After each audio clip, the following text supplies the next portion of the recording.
if people are familiar with things like Strengths Finders and DISC and all of those assessments that people tend to do, it's similar in many ways.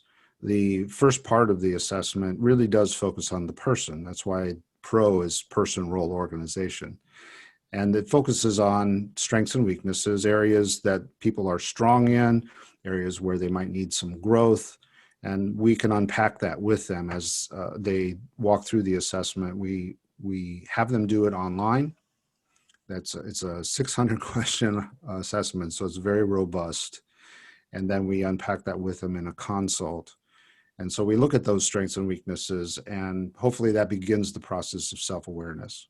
But the really powerful piece of the assessment is when we get to the second half, where it's, all right, here's who you are. How does that match up, especially for pastors who are in ministry at this time? How does that match up with the role you're in and the organizational culture you're a part of? Does it support who you are? Where are those areas where there's dissonance, so that you can work on that and maybe build some bridges that you hadn't thought about before? And that's where the real power of it is. And even for those who go through the pastor in residence program, which they take the Pro-D during that, they can reflect back on the role they were in and was it a good fit? Because it's about role fit. I talk about the shape of the calling. Sometimes we assume a certain shape to the calling that God has on our lives.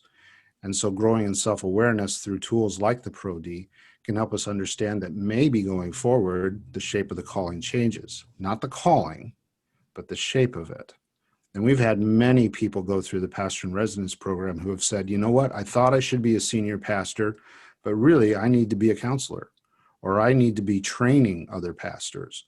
So there's other ways to serve and to express the calling that God has in your life. And so the Pro-D can be helpful that way.